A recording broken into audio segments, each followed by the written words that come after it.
Hey guys, welcome to my channel. It's called Investing Sucks. My name is Eric and I run this channel, and today we're going to be doing another stock analysis video looking at a company called Nuvei. So this company has gotten a lot of hype recently. So they IPO'd back in around September of 2020, and their initial IPO price was about $37 a share in Canadian dollars a share. They have a US listing too, but $37 Canadian a share. And they've since risen to over $80 Canadian a share, around $79, $80 per share. So there's a ton of hype in this company, and a lot of people are very optimistic about the possibilities that technology companies like this one could potentially bring. Now, they're a Canadian e-commerce payment processing company, and with a share price around $80, that currently values them at about $13.7 billion, which is quite a lot. So what we're going to do in this video is take an in-depth look at this company's fundamentals. We're going to look at their balance sheet, going to look at their income statement, and then we're going to also look at their future earnings potential and see how much future growth is baked into their stock price by doing an actual intrinsic value calculation of this company using the EV/EBITDA multiple of earnings approach. Because that's really what you have to do with these type of technology companies that have extremely high valuations. And what I like to do, I do consider myself a value investor, and if you look at this company from the perspective of a value investor, you're probably just going to immediately scoff because $13.7 billion, and last year, so fiscal 2020, they did about $375 million in revenue. So that gives them a price to sales ratio in the 35-36 range, which is extremely high. I mean, think about a company that has a 30 to 35 price to earnings multiple. That even has some future earnings potential baked into that. But this, we're talking about price to sales. So obviously an extremely high valuation, but we don't want to just look at that and immediately dismiss this company. We want to look a bit further, look at their fundamentals, look at the industry they're in and the growth potential that it does have, and see, maybe there's something more going on here, and maybe there is possibility to still make some money with this company even at such a high valuation. So that's the whole goal of this video. But before we go any further, if you are new to my channel, I would greatly appreciate it if you would consider subscribing to my channel. I created this channel recently with the goal of just providing average, unbiased information to all the retail investors out there, and just the investing public at large. So my goal is to hit 100 subscribers by the end of the year. And if you could help me reach that goal, I'd greatly appreciate it. But anyways, without further ado, let's actually get into the video now. Okay, so the first thing I always do when I'm looking at a company is I like to start with a balance sheet. And the reason for this is because I want to make sure the company I'm looking at isn't going to face any short-term solvency issues. I want to make sure they're adequately capitalized so they don't have too much debt on their balance sheet, because these things all kind of impact further analysis. Because if you look at this company and you say, well, they could go bankrupt in the next year, then you probably wouldn't want to spend any more time looking into them any further. So just kind of going with some basic balance sheet stats. So we have a cash balance. This is all as of March 31st, 2021, so the most recent quarterly filing. And this is all in USD, by the way. They are a Canadian company, but they report in USD. So $144 million in cash, current assets of $749 million, current liabilities of $634 million. That gives them a current ratio of 1.18, which any current ratio above 1 is usually sufficient. Ideally, you want to see one higher than that. Now, with a company like this, they are new, they are issuing quite a lot of shares. You would expect them to have a lot of cash in relation to the liabilities on their balance sheet.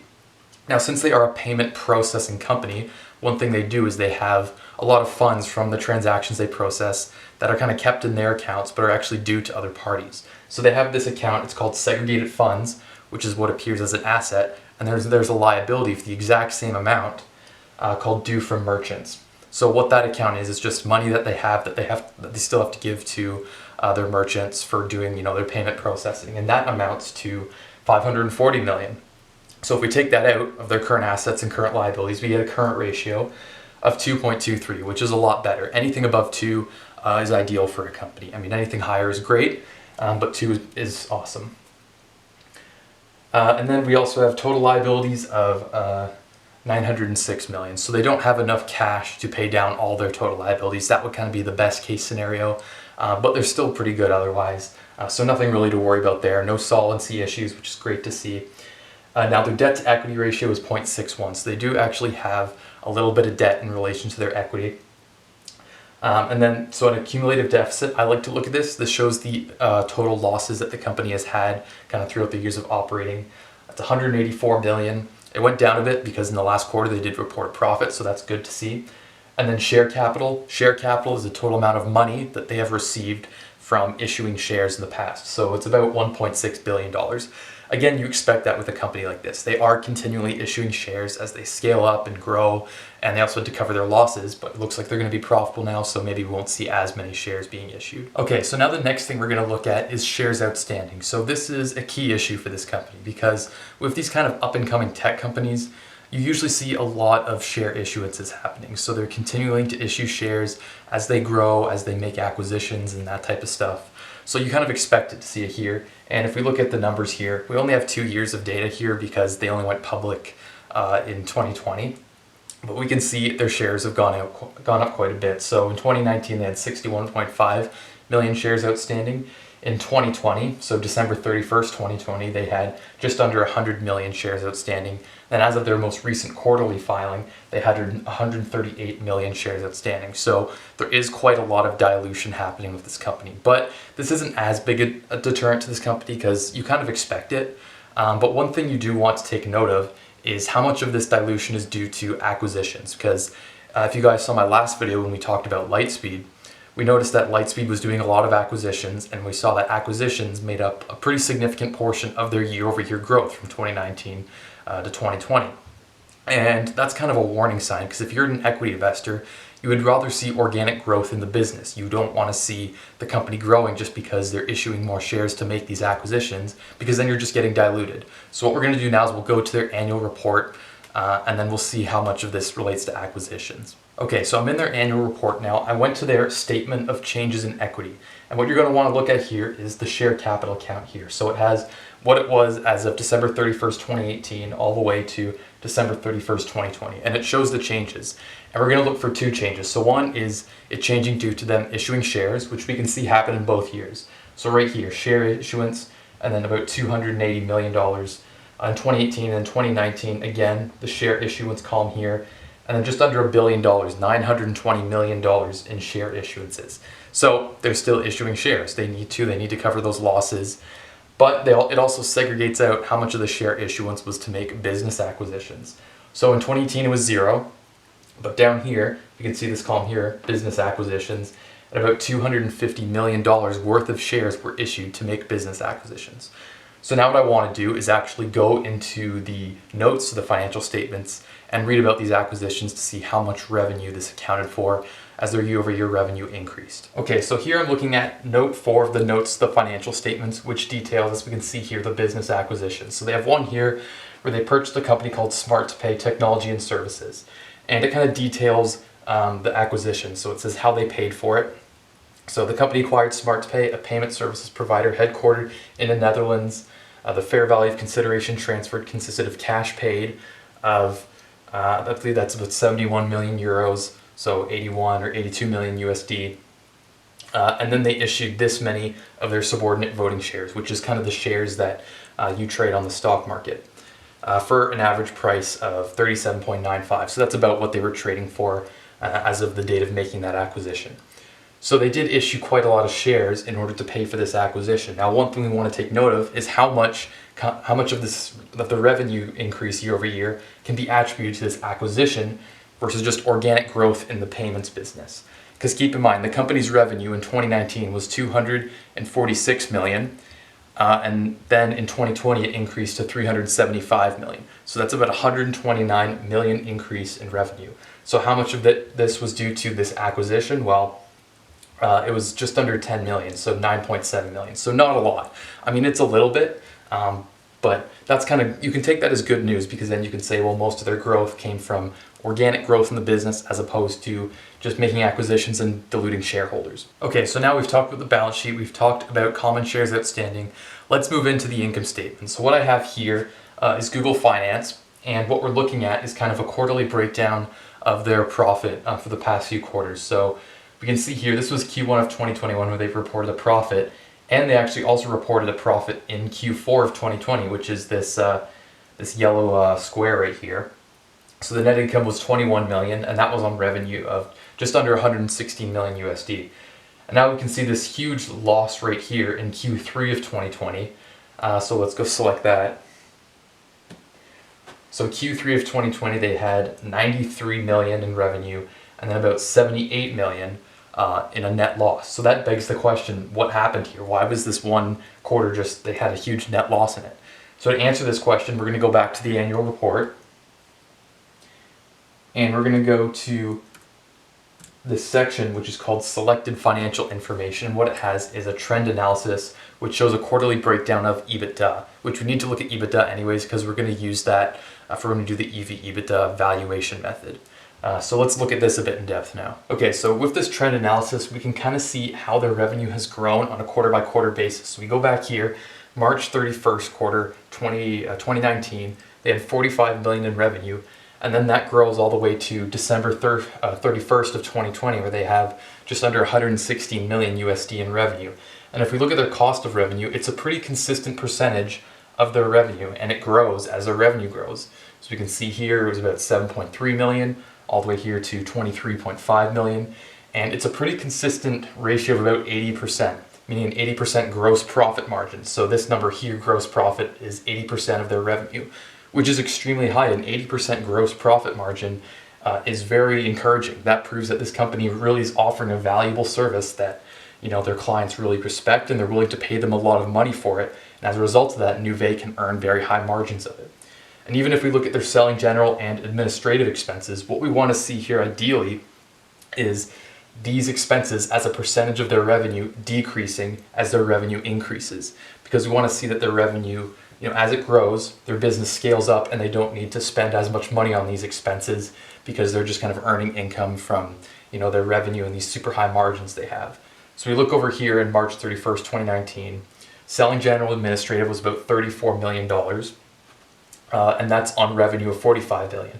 Compare that to here, $73 million of selling, general, administrative compared to revenue of about $116 million. So it definitely has decreased, because from here it's a much larger percentage of their revenue than compared to here. So that's a very encouraging sign. It shows this company has a scalable business model.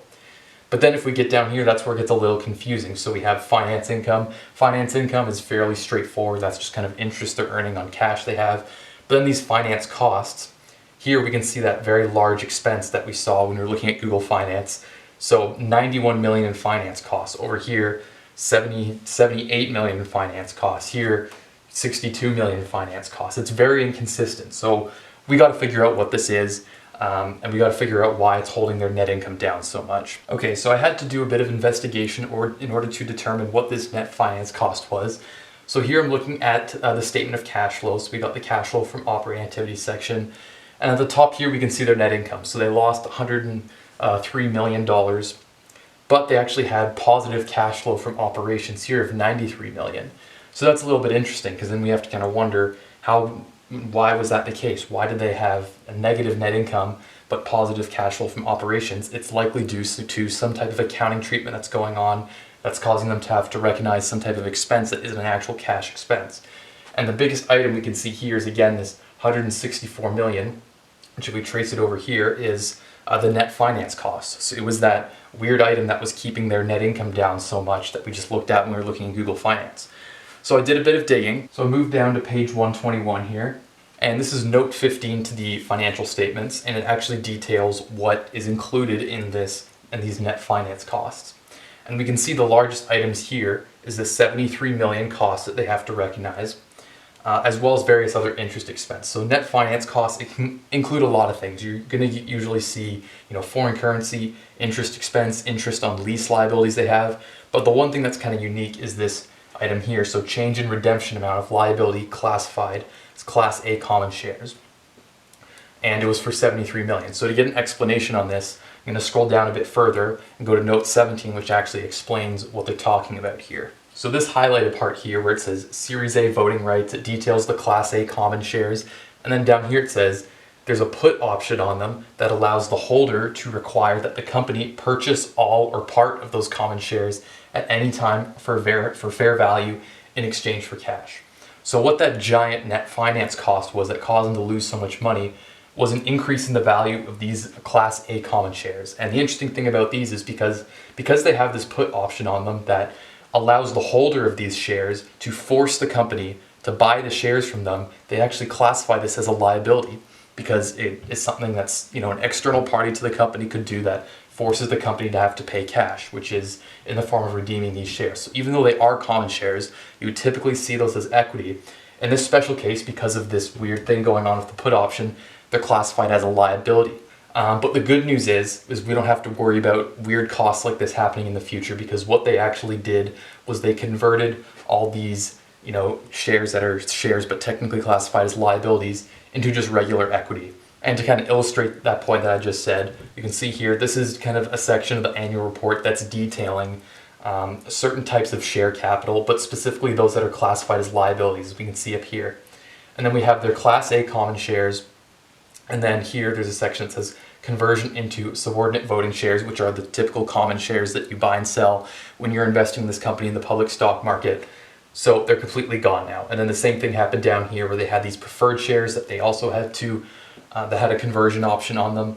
And they've all been converted into equity now. So there's no need to worry about, those weird finance costs happening in the future. And they should be consistently profitable going forward, assuming their business continues to grow like we would expect it to. Okay, but now let's talk about actual profitability numbers instead of just weird accounting calculations. So what I have here is a reconciliation of net income to adjusted EBITDA. And this is important because this is what we want to look at when we're actually doing our valuation method using the EV/EBITDA approach. So let's look at this a bit in depth now. So here's a reconciliation of their net income. So we can see the net income in 2020 here of 103 million, negative 103 million. And in 2019 it was about negative 69 million. And we can see a reconciliation of that to adjusted EBITDA, which is down here. Now, one thing you have to keep in mind when you're looking at adjusted EBITDA is you have to take note that it is a non-GAAP measure. And what that means is that companies don't have to follow any specific set of rules when they're actually calculating adjusted EBITDA. So they can decide whatever items in here they want to add back or exclude. And the whole point of adjusted EBITDA is to kind of create a normalized earnings figure. So take out all the one-off items, right? All these items that aren't expected to continue to occur in the future. So what you'll typically see is, some items like foreign currency exchange gain or losses, because they don't really have control over that. We can also see the finance cost, which is a huge item. 170 million here, 90 million there, and we already went over that. And I would say we agree with that is non-recurring, because that was resulting from that put option on the shares that made them classified as a liability instead of equity and all that confusing accounting stuff. But since they converted those shares, they don't have to worry about it anymore. So I think it makes sense to say that they can add that back in the calculation of adjusted EBITDA. But certain items we may not agree with. For example, share-based payments. So what a share-based payment is, which is this item here, and we can see it was about 10.4 million in 2020, and then under $1 million there. So now this item isn't huge, but it is something I think that should be added back in adjusted EBITDA, and I think we would disagree with their classification there, because what a share-based payment is it's essentially the value of stock options that you grant to your employees accrued over a vesting period. So let's say you grant 100,000 stock options to your executives. Each stock option is worth $1, so it has a fair value of $1 as determined by the Black-Scholes model. And the vesting period is 4 years. So with that arrangement, the annual expense would be $25,000, because they accrue that expense over the life of the vesting period, which is 4 years. So 100,000 divided by 4 is $25,000 a year. Now, because they operate in the tech sector, they're probably not going to be able to retain their employees unless they give them, those stock options, because they expect those. It's part of their compensation package. So it's a legitimate expense the company has to pay. And I think we should disagree with their treatment here, where they say we get to exclude it from adjusted EBITDA and we're going to add it back when we calculate our EBITDA. So what I've done here is I've recalculated adjusted EBITDA by adding back those share-based payments that we just talked about. And what we're going to look at now is the adjusted EBITDA as a percentage of revenue and see how that changed year over year, so 2019 to 2020. And what we ideally want to see is an increase in this, because we want to see the company's ability to scale up and become increasingly profitable as they sell more and more and their revenue goes up. Because before we saw they had an 80% gross margin, which is extremely high. 80% gross margin, that rivals some of the most profitable companies in the world, really. So let's look at this and see if we can find some good news. Okay, so here I just pulled out some cash flow and some earnings information from the company's most recent annual report. So we can see the revenue increased quite a lot, and then adjusted EBITDA as a percentage of revenue did increase. It went from 35% here to 40% there. And a 40% EBITDA margin, even though it's adjusted EBITDA, that is extremely high, guys. I mean, that is a great sign for this company. That is, a very positive indicator for this company. It really shows that the service they're offering is very valuable just by the fact that they're able to get such a high margin on that.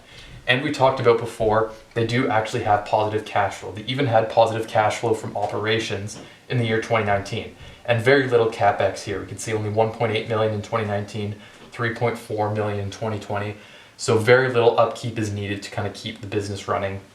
And then I just provided a basic free cash flow calculation there as a percentage of revenue. So free cash flow as a percentage of revenue went up quite a bit. Now I'm not going to be using these numbers, these cash flow numbers, in the valuation that we do, just because doing a cash flow or a free cash flow type of valuation of a company, especially a company that is this young and doesn't have that much historical financial information to use to build out a model like that, it would involve so many assumptions that it would make it very difficult to do. You'd have to make assumptions about what their capital structure will be in the future, what their interest will be, how much debt they're going to take on, and a whole bunch of stuff. So in order to just keep things simple and understandable, I decided to just go with the EV/EBITDA earnings multiple method. Okay, so just one more thing I want to go over before we get into this company's valuation is I've pulled up this investor presentation that they have here. And what we have here is they're detailing their business model and they're talking about why it's differentiated.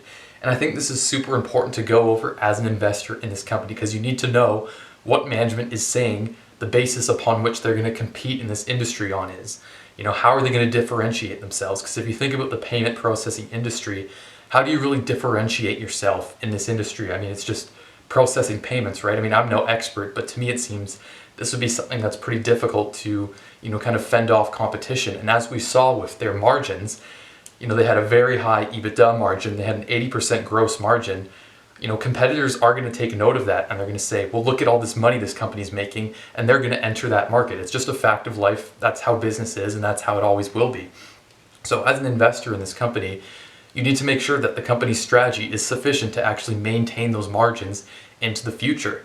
And you better believe that at a $13.5 or so billion valuation with only $375 million in revenue, you better hope as an investor at that level that this company's strategy is going to work out and they're going to be consistently profitable into the long term. So let's actually read this and see what they're saying their strategy is.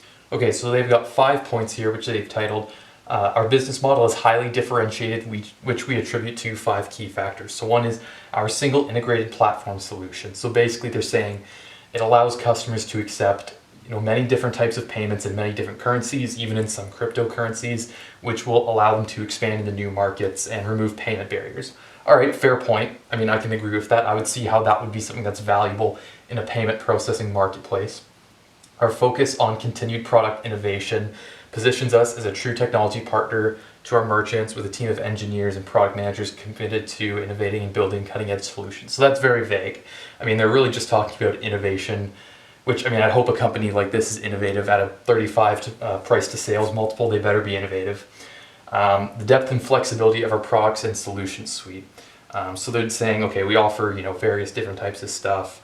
They offer, enables us to land merchant relationships based on whatever their needs may be at the time and expand the relationships as they grow and their requirements change. Okay, that's another fair point. Our customizable solutions can be highly tailored to a merchant's unique requirements, okay, helping them convert more sales, drive deeper customer relationships, and reconcile their global operations, thereby reducing costs and simplifying the way they do business. So again, I mean, that's, it's a little vague, it's kind of difficult to understand exactly what they mean by customizable solutions that are tailored to their merchants' unique requirements. Remember, we want to be super critical when we're reading these because as an equity investor in this company, for our own sake, we want to make sure that these are all valid points to this company's strategy.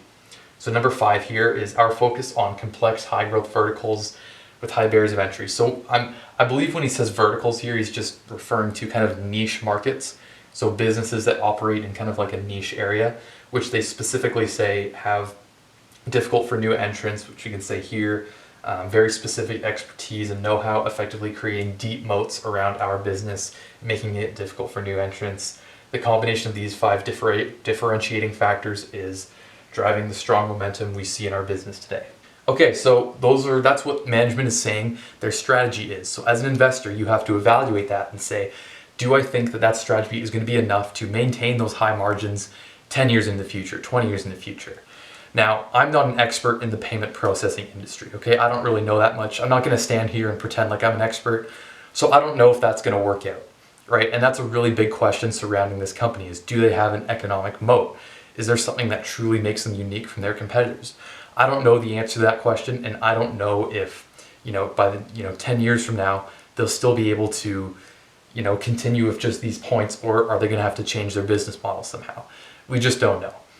So you as an investor, you kind of have to decide that for yourself. Do you believe in these 5 points? Do you think that those are valid and the company will be able to compete in this industry just with this kind of strategy? That's what you have to ask yourself. But anyways, now that we've gone over all that stuff, let's actually get into the valuation now. Okay, so here is the valuation model. You can see we have the years here, so 2021 all the way to 2030, so 10 years.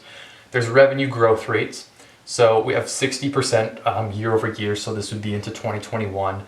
Now the company has said that their estimates for 2021 revenue would be somewhere in 600 million to 650 million. So I just kind of took the lower end of that spectrum just to be conservative and said 600 million.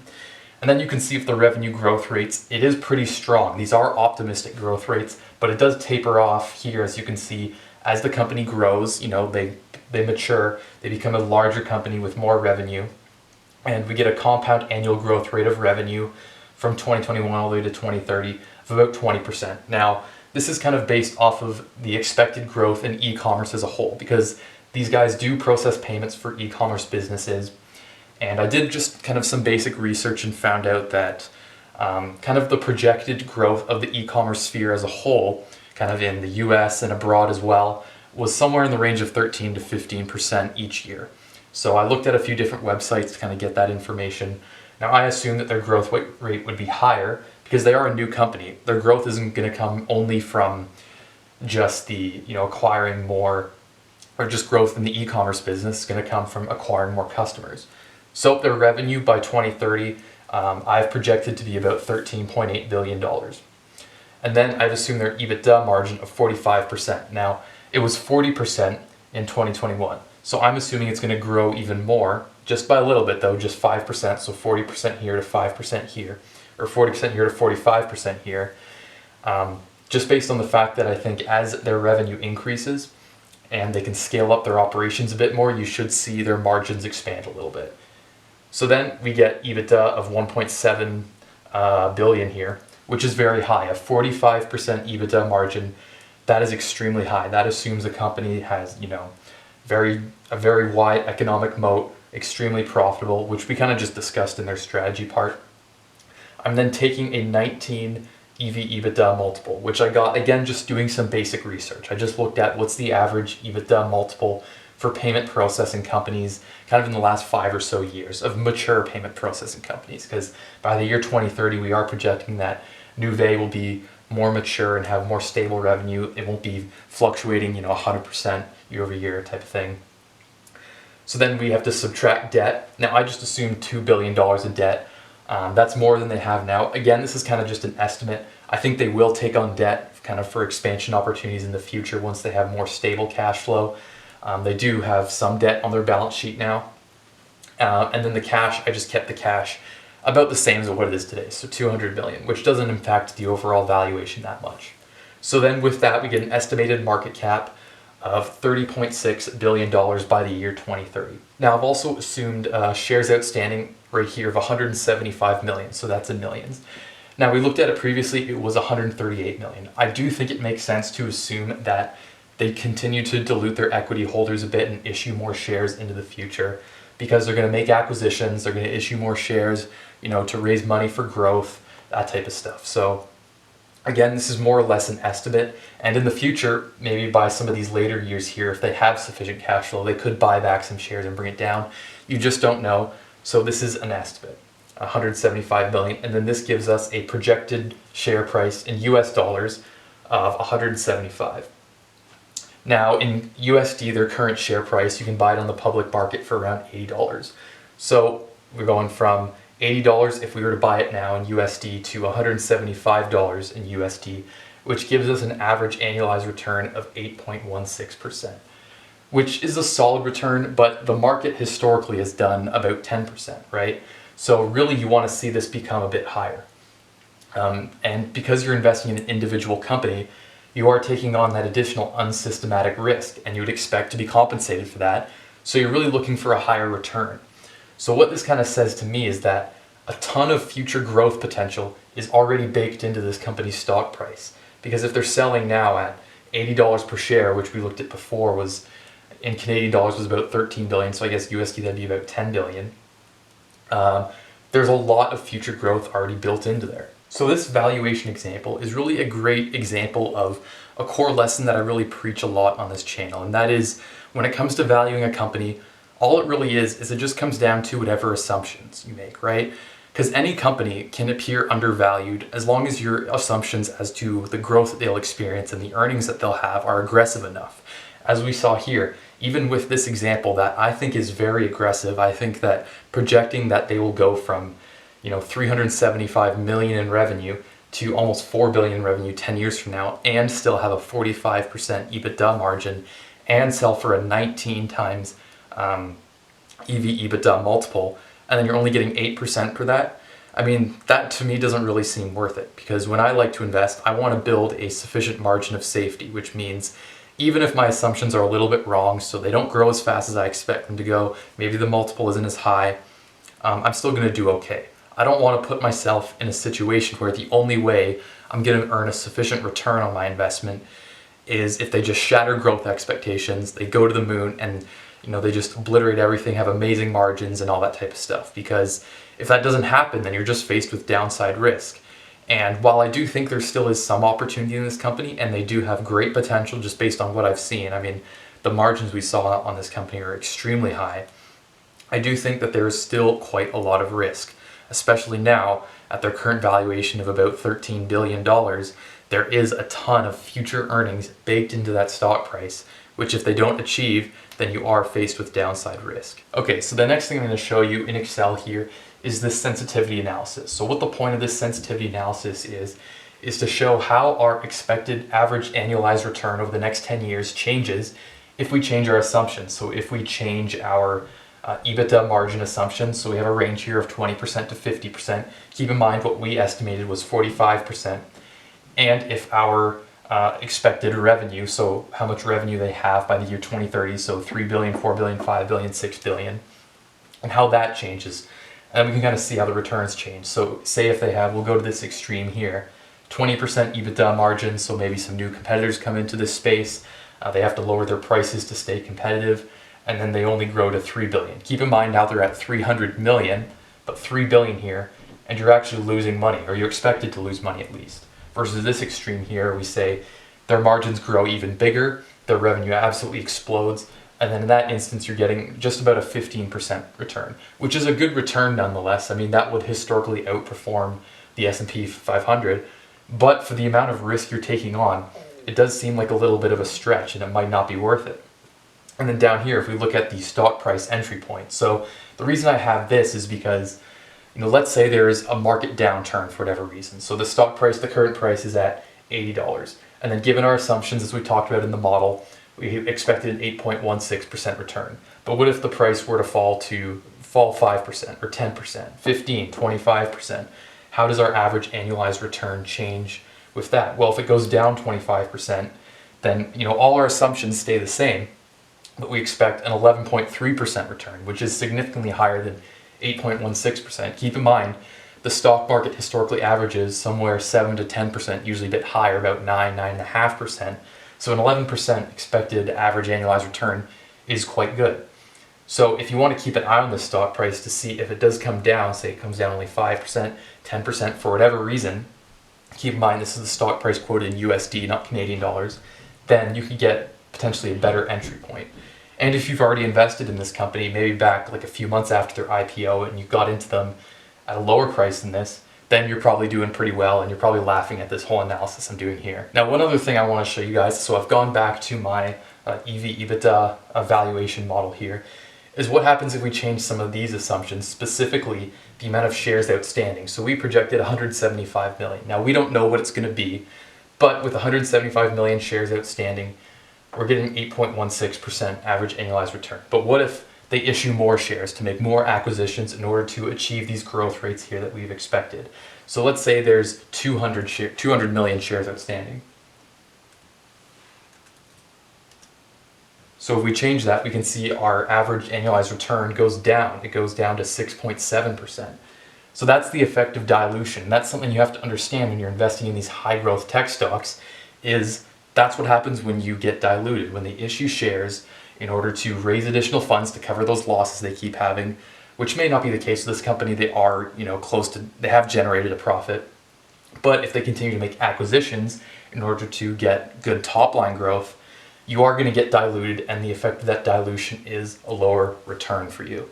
Okay, so let's conclude everything we talked about. So the main takeaways from this video is, yes, this company has great revenue growth potential being in the e-commerce space. They have great margins, but can they continue to fend off competition into the long run and have a distinct competitive advantage?